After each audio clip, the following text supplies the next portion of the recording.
नमस्कार, मैं हूं नगमा और आप देख रहे हैं हम लोग। ये साल का वो वक्त है जब वित्त मंत्री बजट पेश करने वाले हैं और खास करके मिडिल क्लास हमेशा की तरह उम्मीद लगाए बैठा है कि उन्हें कुछ राहत मिलेगी, टैक्स स्लैब कुछ बढ़ेगा, महंगाई कुछ कम होगी। ये तमाम बातें जो हर साल उम्मीद लगी होती हैं।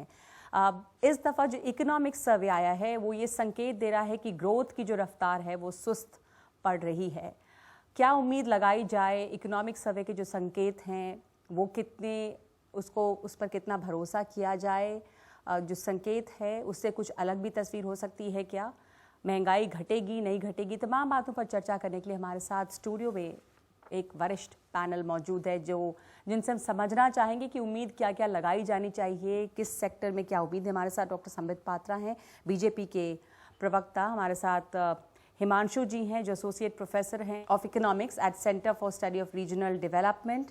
हमारे साथ संजीव बजाज हैं जो एमडी हैं बजाज कैपिटल के। Rahul Gupta, vice chairman export promotion council. हमारे साथ डॉक्टर सुचिन बजाज हैं, founder director of Cygnus hospital, और टी हक जो चेयरमैन है committee on agriculture and leasing.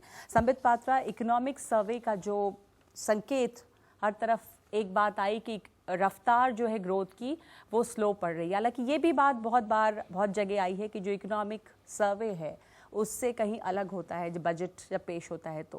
पर अभी इकोनॉमिक सर्वे के बाद किस तरह का मूड लोगों को रखना चाहिए? इकोनॉमिक सर्वे इकोनॉमिस्ट देते हैं और वो गवर्नमेंट से एक आर्म्स डिस्टेंस में रह के देते हैं। और मैं आपके चैनल के शो को देख रहा था, प्रणय रॉय साहब ने कहा कि 15 वर्ष से वो इकोनॉमिक सर्वे कवर कर रहे हैं, मगर इस प्रकार का इकोनॉमिक सर्वे आज तक अपने जीवन काल में उन्होंने कभी देखा नहीं है। इतना सटीक और इतना कॉम्प्रिहेंसिव इकोनॉमिक सर्वे इस बार का है। मोटी मोटी बातें हमें समझना है कि इकोनॉमिक सर्वे ने कहा है कि ग्रोथ जो है वो 7 से लेके 7.75% तक ग्रोथ रहेगा, प्रोजेक्शन इस बीच में रहेगा। विषय यह है कि आप अगर ग्लोबल इकोनॉमी को देखें तो आप पाएंगे कि कहीं ना कहीं 20-25 वर्षों में इस प्रकार का स्लंप कभी ग्लोबल इकोनॉमी में, रिसेशन में नहीं आया था। एक बहुत ही खराब परिस्थिति पूरे विश्व में है। इस खराब परिस्थिति में भारत कैसा कर रहा है ये देखना पड़ेगा। अच्छे परिस्थिति में ब्लोइंग विद द विंड आगे बढ़ जाते हैं, ये कहानी नहीं बनती है। मगर जब विपरीत दिशा में हवा बह रही हो, वैसे में अगर आप आगे बढ़ते हैं and you are one of the best economics, fastest growing large economies of the world, तब वो अपने आप में एक बहुत अच्छी खबर बनती है। और मुझे लगता है ये सरकार का कॉन्फिडेंस बिल्डिंग मेजर ऐसा रहा है कि अपने कार्यकाल में इस प्रकार की ग्रोथ को प्रोजेक्ट कर पाए। हिमांशु, क्या आप इससे सहमत हैं कि विपरीत हवा रहे उसके बावजूद, हवा का रुख आपके हक में नहीं है, क्या बावजूद उसके भारत एक ग्रोइंग इकोनॉमी या फास्टेस्ट ग्रोइंग इकोनॉमी बना रहेगा या बना हुआ है? जो रुपये की हालत है, मुकाबला उसका आप कीजिए चाहे पाउंड से या डॉलर से, आपको लगता है कि रुपए की ताकत बनी रहेगी? रुपए की ताकत से भी ज़्यादा ज़रूरी है कि जब हमें पूरे इकोनॉमिक सर्वे को एक बड़े पर्सपेक्टिव में देखना पड़ेगा। सिर्फ ग्रोथ रेट 7 से 7.5% होगा, वहाँ पे रेस्ट्रिक्ट करना जो है उचित नहीं होगा, क्योंकि इकोनॉमी काफ़ी कॉम्प्लेक्स है। और जो चीज़ें संबित बता रहे थे कि पूरे विश्व स्तर पे एक तरीके के बंदी आई हुई है, कंट्रीज़ ये कर रहे हैं, उसमें जो है हमारा देश जो है वो बेहतर कर रहा है। कुछ हद तक बात सही है, पर आज आपको भी पता है, बहुत सारे लोगों को भी पता है कि जो हमारे ये ग्रोथ रेट के भी जो आंकड़े हैं जिनको लेकर सरकार इतनी बुलिश है, वो बहुत सारे लोग जो है, खास करके इवन RBI के लोग हों या फिर बाकी लोग हों, उन्होंने उस पर डाउट पैदा करना शुरू कर दिया है। और अगर आप मैन्युफैक्चरिंग के आंकड़े देखें, आप जो है वो मोटरसाइकिल सेल्स के आंकड़े देखें, आप जो है वो बाकी सारे आंकड़े अगर देख लें, अगर आप वेजेस ग्रोथ के आंकड़े देख लें, तो इन सारे आंकड़ों में आपको जो है वो विपरीत तरह की हवा ही दिख रही है। पहली बार ऐसा हुआ है कि लास्ट 2 साल में रियल वेजेस जो होते हैं, जो इन्फ्लेशन एडजस्टेड रियल वेजेस होते हैं कैजुअल वर्कर्स के रूरल एरियाज में, वो घटे हैं। आपके मानसून फेलियर होंगी ये भी पता था, क्योंकि दूसरे बार आपको मानसून फेलियर हो रहा था। मई में आपको जानकारी दे दी गई थी कि मानसून फेलियर होने वाला था। तो कहीं ना कहीं ये सारी जानकारी के बावजूद भी अगर डिस्ट्रेस कंटिन्यू कर रहा है और डिस्ट्रेस वर्सन कर रहा है और बुरी स्थिति में पहुंचते जा रहा है, जिसका रिफ्लेक्शन अब सिर्फ इकोनॉमिक आंकड़ों में नहीं देखें, आप तरह तरह का जो एक अनरेस्ट देख रहे हैं उसमें भी दिख रहा है, तो सरकार को अपनी जिम्मेवारी तो लेनी ही पड़ेगी कि वो जिम्मेवारी जो है वो लेनी पड़ेगी कि कहीं ना कहीं उनका भी एक फेलियर रहा है इन सारे चीज़ों को काउंटर करने का। ग्रामीण अर्थव्यवस्था की हालत बहुत ही बुरी है और बुरी से बद से बदतर होते जा रही है। और अगर उसको जो अभी रोका नहीं गया तो वो फिर वो एक ऐसी स्थिति में पहुंच जाएगा जिसको रिकवर करना मुश्किल हो जाएगा। जहां तक रूरल डिस्ट्रेस है, इसमें कोई दो मत नहीं है कि एग्रीकल्चर सेक्टर इस पर अच्छा नहीं कर रहा है, क्योंकि लगातार 2 वर्षों तक मानसून ठीक नहीं रहा है। ये अपने आप में एक बहुत बड़ा चैलेंज है। इसलिए मुझे लगता है, मैं बजट के विषय में कह नहीं सकता हूं, प्रीएम्प्ट नहीं कर सकता हूं, मगर मुझे लगता है एक बड़े वे में बजट का एक पोर्शन पंप इन होगा रूरल डिस्ट्रेस को दूर करने के लिए, इंफ्रास्ट्रक्चर के लिए और सोशल स्ट्रक्चर के लिए। इन तीनों को ध्यान में रखते हुए बजट बनाया जाएगा।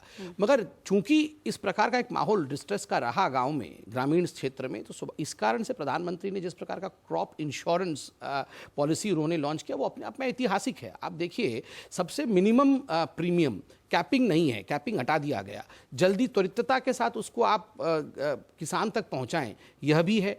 मिनिमम सपोर्ट प्राइस, वह भी हमने देखा। और मैं आपको बताता हूं, इस सरकार ने अपने पहले बजट से ही सबसे बड़ा एम्फेसिस कहीं दिया है रूरल डिस्ट्रेस को दूर करने के लिए, तो वो ग्रामीण सड़क पर दिया है। मैं नहीं कह सकता हूं बजट में क्या होगा, मगर मुझे लगता है ग्रामीण सड़क का जो क्षेत्र है, जो कि यूपीए के समय बिल्कुल ठप पड़ गई थी, 8,000 करोड़ मात्र उसमें पंप किया गया था, 16,000 करोड़ हमने पंप किया है 60:40 रेशियो में। 60 सेंटर देगी तो 40, तो कुल मिला के देखिएगा 3 गुना बढ़ोतरी बजट का जो अलॉट होता था वो ग्रामीण सड़क पे जाएगा। और जब ये पूरा नेटवर्क फैलेगा, उस पे एम्प्लॉयमेंट भी जनरेशन होगा और उससे बाकी चीजों में भी संभाल। मैं 2 एग्जाम्पल आपको दूंगा। पहला, फूड सिक्योरिटी एक्ट आपको जो है वो 1 अगस्त 2014 को लागू कर देना था। आज 2016 में अभी तक वो लागू नहीं हुआ है। आप, क्योंकि वो जो है वो ग्रामीण व्यवस्था को एक बूस्ट दे सकता था। नरेगा के बारे में नेगेटिव बातें हुई, अभी जाके सरकार बोल रही है कि नरेगा बहुत अच्छा है, पर आपको भी पता है कि नरेगा के बारे में नेगेटिव बातें की गई, उसके परफॉर्मेंस कम किया गया, पैसे कम किए गए। ये सारी चीजें जो है मुझे लगता है कहीं ना कहीं कि सरकार का जो है डॉक्टर हक को इसमें शामिल करना चाहती हूँ, चूंकि आप committee on agriculture and leasing में रहे हैं, नीति आयोग में रहे हैं, आप जो ग्रामीण व्यवस्था की हालत है और जो बातें हिमांशु कह रहे हैं, आप उससे सहमत है कि अनदेखी हुई है? मैं तो ये कहूँगा कि ग्रामीण और खास करके कृषि क्षेत्र में जो प्रॉब्लम्स हैं, उसको देखते हुए पिछले दिनों में, पिछले खास करके 1 साल में सरकार ने जो कुछ इनिशिएटिव्स लिया है, बहुत ही महत्वपूर्ण इनिशिएटिव्स है मैं कहूँगा। उसका सबसे बड़ा इम्पोर्टेंट एग्जाम्पल है प्रधानमंत्री फसल बीमा योजना। For the first time Indian history में, पहले भी बीमा ये होती थी किसी के लिए, लेकिन फॉर द फर्स्ट टाइम इतना कॉम्प्रिहेंसिव वे में टारगेट करना, फसल बीमा योजना। पहले करीब करीब 20 से 23% कवरेज होते थे, अब हमारा टारगेट है कि कम से कम 50% हो। और इसका कितना असर आपको असर होगा? देखिए, 2 तरह से साइमल्टेनियसली गवर्नमेंट पैरेलली बहुत कुछ और कर रही है। जैसे लैंड लीजिंग कमेटी की बात आपने किया, उसमें हम कोशिश कर रहे हैं कि जो टेनेंट फार्मर्स है, जो शेयर क्रॉपर्स है, उनको कोई फ़ायदा अभी तक नहीं मिलता था किसी भी इंश्योरेंस का, चाहे क्रेडिट का या रिलीफ का। फॉर द फर्स्ट टाइम उनको रिकॉग्नाइज करके कैसे बेनिफिट्स दिया जाए, उसकी मतलब लिए कोशिश जारी है। बहुत जल्द से जल्द मेरे ख्याल से उसके भी एक आएगा आगे सामने, आपके सामने। दूसरी बात है कि आपने ये भी देखा होगा कि सिंचाई और कैसे हर ड्रॉप ऑफ वाटर से ज़्यादा फसल लिया जाए, तो कम से कम पानी में साइंटिफिक वे में कैसे इरिगेशन को लाके ज़्यादा से ज़्यादा प्रोडक्टिविटी बढ़ा जाए। तो टेक्नोलॉजी पे भी फोकस है। नहीं सुन लीजिए 1 सेकेंड। और साथ साथ एक फॉर द फर्स्ट टाइम एक नेशनल मार्केट की बातें सोची जा रही है। राष्ट्रीय तौर पे कृषि मंडी के लिए और ई ट्रेडिंग करके लोकल लेवल पे भी किसान अपना मार्केट इन्फॉर्मेशन गैदर करके किसी भी मार्केट में ऑनलाइन ट्रेडिंग कर सकते हैं। लेकिन उसके लिए कुछ और भी इंस्टीट्यूशनल अरेंजमेंट्स करने की जरूरत पड़ेगी। ऑलरेडी उस तरह के एफर्ट्स चल रही है। जो तमाम एफर्ट्स हैं, उससे ये लग रहा है कि किसानों के अच्छे दिन तो आएंगे, उम्मीद है इस बजट में और भी कुछ होगा। हालांकि ग्रामीण अर्थव्यवस्था की हालत अभी उतनी सही नहीं लग रही है। नहीं, बिल्कुल रिवाइव होगा, बिल्कुल रिवाइव होगा, बिल्कुल रिवाइव होगा, बिल्कुल रिवाइव होगा। इसी तरह से टाइम लगता है, लेकिन मेरे ख्याल से अगर इसी तरह से इन चीज़ों को ढंग से इंप्लीमेंट किया जाए स्टेट गवर्नमेंट के कोऑपरेशन से, चूंकि देखिए इसमें स्टेट गवर्नमेंट की भी भागीदारी है। सेंट्रल गवर्नमेंट अगर 50% प्रीमियम सब्सिडी देती है तो स्टेट गवर्नमेंट को भी 50% देना है। कोई गवर्नमेंट अभी जैसे आनाकानी कर रहे थे, मैंने देखा है, तो वो अगर आनाकानी करेंगे तो फिर इंप्लीमेंट नहीं होगा। तो इसलिए तालमेल स्टेट और सेंटर में बहुत जरूरी है। बजाज साहब, आप बताएं, इस गवर्नमेंट से खास करके बहुत उम्मीद थी और हमेशा ये कहा गया कि इन्वेस्टमेंट्स बहुत बढ़ेगा। अब मुझे नहीं पता कि कॉन्ट्रडिक्टरी डेटाज आएंगे, पर एक मैं कहीं पढ़ रही थी कि इकोनॉमिक सर्वे जो दिया गया उसके हिसाब से 75% ड्रॉप हुआ है विदेशी निवेश। क्या ये सच है? अब विदेशी निवेश का माहौल का जो मैं सरकार को रिस्पॉन्सिबल नहीं ठहराऊंगा, बिकॉज बाहर का जो इन्वायरमेंट है वो बहुत नेगेटिव है। आज की डेट में लोग अपना पैसा अपने पास रखना चाहते हैं और वो पैसा वापस ले रहे हैं। यानी कि जो आर्थिक मंदी बाकी जगहों पे है, उस वजह से निवेश नहीं हो रहा है। बिकॉज आज की डेट में जो मेनली इन्वेस्टमेंट होती है वो एल्गो बेस्ड पे होती है कि आप एक एल्गो बेस्ड में आप मॉडल बनाते हैं कि इधर हम इतना पैसा डालेंगे, इतना पैसा डालेंगे, वो पैसा ऑटोमेटिकली आता है। अगर आपका ग्रोथ रेट बढ़ेगा, आप मार्केट से आउट परफॉर्म करेंगे, तो अगले साल ऑटोमेटिकली इंडिया की एलोकेशन बढ़ जाएगी। पर जैसे बाहर उनकी रिटर्न कम आती है तो वो एक मार्केट से उठ के दूसरी मार्केट में पैसा ले जाते हैं या वापस ले जाते हैं, वो ट्रेजरी बॉन्ड्स में ले जाते हैं। तो उस वजह से हुआ है। मैं सरकार को उस चीज के लिए ब्लेम नहीं करूंगा, बट मैं ये जो बोलूंगा कि जैसे जो मेड इन इंडिया है, ईज ऑफ ट्रेड या माहौल निवेश का, वो सब यहाँ पे बेहतर हुआ है। उस पे बहुत ज्यादा काम चाहिए। जब से ये सरकार आई उसके बाद से चूंकि फोकस बहुत था कि माहौल बदलने के लिए इन्वेस्टमेंट बढ़ेगा यहाँ पर, और जो रुकावटें हैं व्यापार के लिए वो खत्म की जाएंगी, ईज ऑफ ट्रेड। आपको मोटे तौर पे क्या बदलाव लगता है? जो पॉलिसीज हैं, फंडामेंटल्स हैं, काफी अच्छी चीजें अनाउंस की गई हैं, बट उसकी इम्प्लीमेंटेशन स्लो है।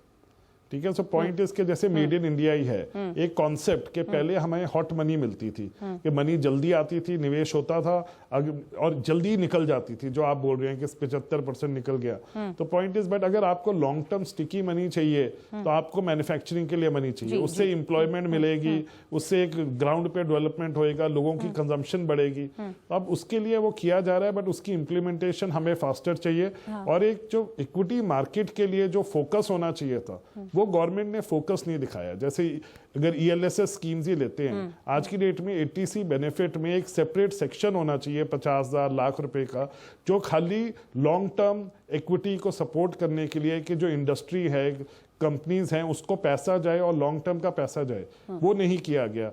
आज की डेट में बात की जा रही है कि कैपिटल गेन्स जो इक्विटी म्यूचुअल फंड में 1 साल पे लगता था, अब उसको 3 साल कर देंगे, तो वो बहुत नेगेटिव है। पैसा जाएगा।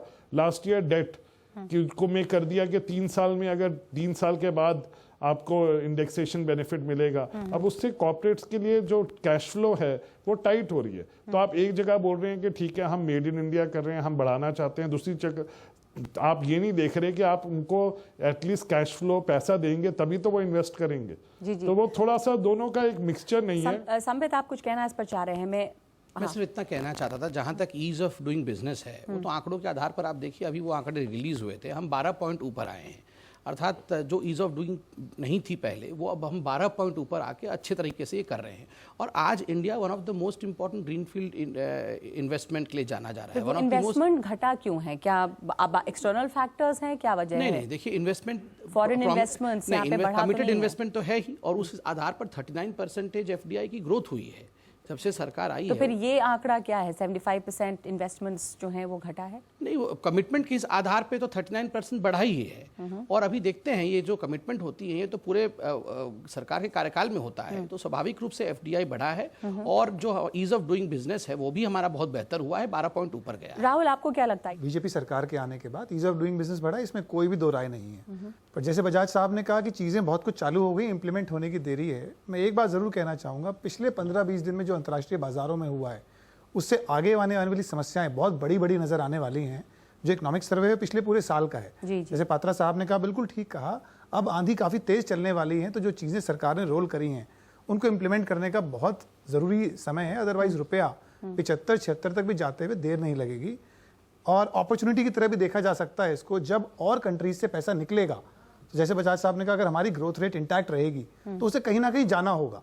और वो पैसा, क्योंकि अमेरिका में भी स्टॉक मार्केट्स डाउन है, यदि हमारे न्यूमेरिक्स ठीक रहते हैं तो ऑटोमेटिकली एल्गो ट्रेडिंग के कॉन्सेप्ट से अपने आप इन्वेस्टमेंट बढ़ेगी।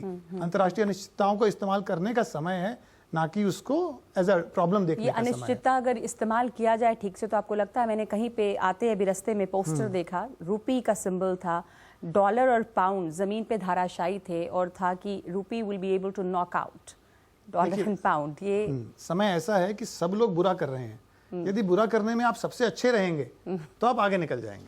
अच्छा, डॉलर लूज कर रहा है, पाउंड भी कंपैरेटिवली लूज कर रहा है। अभी ब्रिटेन जो है वो यूरोपियन यूनियन में रहेगा नहीं रहेगा, उस पर भी बहुत कुछ निर्भर है कि क्या होगा यूरोपियन यूनियन की इकोनॉमी। इन्वेस्टमेंट बैंकर्स अपना पैसा निकाल लेते हैं। अब सोचिए यूरोपियन यूनियन में और यूके में जिसने इन्वेस्ट किया होगा वो अमेरिकन इन्वेस्टमेंट बैंकर्स अपना पैसा निकाल लेंगे। यदि ऐसे में हमारे आंकड़े ठीक रहेंगे तो वो पैसा हमारे पास आ जाएगा, हमारी इकोनॉमी को ग्रोथ का इम्पेटस मिलेगा। मैं पूछना चाहती हूँ डॉक्टर सुचिन बजाज से कि मेडिकल सेक्टर के लिए आपको क्या लगता है, ये पिछले सालों में इस नई सरकार के आने के बाद में क्या कुछ बदला है? आप लोगों को इस बार क्या किस तरह की उम्मीद है? और देखिए, मैं बड़ा स्ट्रांगली बिलीव करता हूँ कि N unhealthy economy can not be a fast growing economy. अगर हमारी पॉपुलेशन हेल्दी नहीं है, अगर हम में से किसी को जुकाम भी हो जाता है तो हम छुट्टी पे चले जाते हैं, 2 दिन काम पे नहीं आ सकते। और हमारी रूरल कम्युनिटी स्पेशली में तो बहुत ज़्यादा प्रॉब्लम्स हैं। बहुत ही दुख की बात है कि आज़ादी के 70 साल बाद भी हमारे पास टू स्पीक ऑफ कोई फैसिलिटीज़ नहीं है। हमारे गांव में, हमारे छोटे शहरों में कुछ भी प्रॉब्लम होती है तो उनको एक जीप हायर करके, क्योंकि एम्बुलेंस भी नहीं मिलती है, उनको एक मरीज़ को जीप में डाल के दिल्ली लाना पड़ता है या चंडीगढ़ जाना पड़ता है। बड़े बड़े शहरों की तरफ 4-4 घंटे गाड़ी चला के जाना पड़ता है रास्ते में। तो ये जो प्रॉब्लम्स हैं ये तो अभी तक हमें ठीक होती दिख नहीं रही है। सरकार ने जो कुछ वादे किए थे हेल्थ सेक्टर में, वहीं वो कहीं कुछ इम्प्लीमेंट होता हुआ या कहीं कुछ शुरुआत होती नेशनल हेल्थ पॉलिसी जो 2015 की आई थी बहुत अच्छी थी। उसमें कमिटमेंट था कि 2.5% जीडीपी का हम खर्चेंगे। एक्चुअली में 1.25% खर्चा तो और कम हो गया, 37,000 करोड़ से 33,000 करोड़ चला गया बजट। जबकि उन्होंने बोला ठीक है हम स्टेट्स को दे रहे हैं क्योंकि ये स्टेट सब्जेक्ट है तो हम पैसा बढ़ा के स्टेट्स को दे रहे हैं। बट वो ग्राउंड पे रियलिटी हमें इतनी दिखती नहीं है। अभी हम जो सिविल हॉस्पिटल्स देखते हैं, जो प्राइमरी हेल्थ सेंटर्स देखते हैं, आप देखिए 25% प्राइमरी हेल्थ सेंटर्स में ना तो बिजली है ना पानी है। तो आप कैसे एक्सपेक्ट करते हैं कि वहाँ डॉक्टर बैठ के मरीज़ देख लेगा? मेडिसिन अफोर्डेबिलिटी ट्रीटमेंट का सवाल है। सरकार के जो 2-3 स्कीम्स है वो बहुत बड़े उपाय पे हुए हैं। एक तो आप अमृत स्कीम ले लीजिए। अमृत के माध्यम से जो इम्प्लांट्स हैं या जो इम्पॉर्टेंट ड्रग्स हैं, लाइफ सेविंग ड्रग्स हैं, कार्डियोवैस्कुलर ड्रग्स हैं, डायबिटिक ड्रग्स हैं, ये लगभग बड़ा आश्चर्यजनक है 60 से 90% डिस्काउंट पे मिल रही हैं। दूसरा है कि जन औषधालय, जो जन औषधि स्कीम है, उसके आधार उसके लिए भी पूरे हिंदुस्तान में जो आउटलेट्स खुल रहे हैं जिस पे आपको डिस्काउंटेड रेट पे मेडिसिन मिलेंगे, ये भी सरकार का एक बहुत बड़ा अचीवमेंट है। जहाँ तक ये जन औषधालय कहीं खुलते हुए दिखाई दी है या खुली है? अभी भी काम कर रही है? औषधालय हमने देखे हैं खुलते हुए, लेकिन मेरा वही प्रॉब्लम है कि दिल्ली में तो हमारे पास सब कुछ है, बॉम्बे में सब कुछ है, तो गाँव में और छोटे शहरों में का आपने प्रॉमिस किया है और वो खुलना चालू हो गया है। 17 तक 3000 सेंटर्स खुल जाएंगे। जब तक हम डॉक्टर्स को इंसेंटिवाइज नहीं करेंगे कि वो छोटे शहरों में या गांव में जाके अपने पेशेंट्स को देखें, तो दवाई लिखने वाला ही नहीं मिलेगा। दवाई मिलेगी तो डॉक्टर ही नहीं है वहाँ पे दवाई देने के लिए, इंश्योरेंस नहीं है। अभी भी आप देखें कि हर साल करीब 3 करोड़ लोग पॉवर्टी लाइन से नीचे चले जाते हैं just because of health care costs. इस सरकार ने कई, आप देखिएगा, compulsory training programme of doctors in villages, rural, आप पढ़ने के बाद आपको 1 साल की नौकरी गांव में करनी होगी, इस प्रकार का भी टारगेट किया है, जिससे कि गांव में अब डॉक्टर्स जा रहे हैं, क्योंकि 1 साल आपको गांव में नौकरी के रूप में देना ही होगा। यह भी एक बहुत पॉजिटिव स्टेप है, जिससे कि आपको जाके काम तो करना ही है, और वो भी आपके उम्र के उस फेज में, जिस फेज में आपके ऊपर बर्डन कम होता है। आपके बच्चे उस पर स्कूल में आपके बच्चे नहीं होते हैं, आप यंग होते हैं बहुत, तो आप वो 1 साल दे सकते हैं। एक रोटेटरी बेसिस पे कहीं ना कहीं डॉक्टर आपको जरूर मिल जाएगा। यूपीए सरकार की बहुत बड़ी एक खराबी ये रही कि महंगाई अनकंट्रोल्ड थी बिल्कुल। अभी भी जब 7th पे कमीशन लागू होगा, 7th वेतन आयोग, उसके बाद से ये कहा जा रहा है कि महंगाई के और बढ़ने के आसार हैं। हिमांशु, यूपीए के समय में जो हम महंगाई की बात करते थे, महंगाई का एक बड़ा कंपोनेंट था फूड का, फूड इन्फ्लेशन का था, जो 8 से 10% के करीब में चलता था। तो अभी भी जो महंगाई घटी है वो प्राइमरी कमोडिटी और पेट्रोलियम प्राइसेस के प्राइस कम होने से, मैन्युफैक्चर्ड गुड्स के कम होने से हुई है। फूड कमोडिटीज में अभी भी इन्फ्लेशन जो है वो 6 से 8% पे है, 8% के आसपास है। और इस सरकार में आने के बाद भी, इस सरकार के आने के बाद भी दाल में महंगाई जब बढ़ी आपको पता ही है, प्याज में महंगाई बढ़ी ये आपको पता ही है। तो जो जो कमोडिटीज पे इन्फ्लेशन का मार पड़ता था आम जनता पे, वो एपिसोड्स तो अभी भी हो रहे हैं। आपका मिड डिपार्टमेंट बोल रहा है कि ड्राउट आने वाला है, पिछले साल ड्राउट हो चुका है, आपको पता है। तो आपको जब पता है कि उसका प्रोडक्शन कम होने वाला है, मार्केट में सप्लाई कम होगी, तो आप कंट्रोल कर सकते थे, आपके पास समय था, आप चाहते तो कर सकते थे। लेकिन फिर भी ये सारे एपिसोड्स तो आए ही हैं। ओवरऑल इन्फ्लेशन कम हुआ है, पर उसका कारण जो रियल प्रॉब्लम था, मुझे लगता है अभी भी सरकार उसको पूरी तरीके से कंट्रोल नहीं कर पाई है। ये मेरे ख्याल से माइल्ड इन्फ्लेशन है, मेरा अपना जो एस्टिमेट है। इन्फ्लेशन है जरूर फूड प्राइस, जैसे दाल का ले लीजिए, दाल का इस बार 5 मिलियन टन के डेफिसिट है। नॉर्मली 3 मिलियन टन तक हम इंपोर्ट करते थे, इस बार इंटरनेशनल मार्केट में भी अवेलेबल नहीं है। कई जगह हम चाहे भी नाइजीरिया, मोजाम्बिक कहीं भी ढूंढते फिर रहे हैं, मिल नहीं रहा है। तो ऐसे सिचुएशंस में अगर इन्फ्लेशन हो जाता है तो स्वाभाविक सा है इसको कैसे मिनिमाइज किया जाए, उसके ऊपर लोग सरकार को काम करना चाहिए, चाहे स्टेट गवर्नमेंट हो चाहे सेंट्रल गवर्नमेंट हो। लेकिन ये सवाल तो उठाना कि यूपीए सरकार में जब आप महंगाई की बात करते थे, यहाँ पे कोई दाल भी नहीं खा पा रहा, दाल नहीं, ऐसी बात मत करिए, क्योंकि यहाँ यूपीए एनडीए का सवाल नहीं है। यहाँ सवाल है कि आज के दिन में प्रोडक्शन की या सप्लाई की स्थिति देश में और विदेश में कैसा है। ऐसी सिचुएशन में एक आध कमोडिटी का ऐसा सिचुएशन रहेगा ही, उसको कोई भी अवॉइड कर नहीं सकता। दूसरी बात एक और है, खास करके ग्रोथ रिवाइवल के कॉन्टेक्स्ट में मैं क्विकली 1 मिनट और कहूँगा कि ओवरऑल हेल्थ केयर का तो रूरल हेल्थ केयर में भी मेरे ख्याल से थोड़ा एम्फेसिस रहेगा, जहाँ तक मेरे को अपना अंदाजा है। लेकिन ओवरऑल इंफ्रास्ट्रक्चर डेवलपमेंट में सबसे ज़्यादा फोकस है, स्किल डेवलपमेंट में सबसे ज़्यादा फोकस है। And these 2 things are the key drivers of development और ग्रोथ दैट वे। और इसलिए भी मैं कह रहा हूँ, चूँकि मैं एक इंफ्रास्ट्रक्चर कमेटी जो है एनवायरमेंट मिनिस्ट्री का, उसको भी मैं चेयर कर रहा हूँ, तो मैं देख रहा था कि 3-3 साल तक इंफ्रास्ट्रक्चर प्रोजेक्ट्स क्लियर नहीं हो रहा है फॉर सम फिल्मजी ग्राउंड की, ये नहीं है, उसमें ये पेपर नहीं है, उसमें ये पेपर नहीं है। अभी हम लोग क्या कर रहे हैं कि उसमें एक मीटिंग में उनको बता देते कि क्या क्या आपको चाहिए, दूसरे मीटिंग में उसको हम क्लियर कर देते, थर्ड टाइम उसको आना ही नहीं है।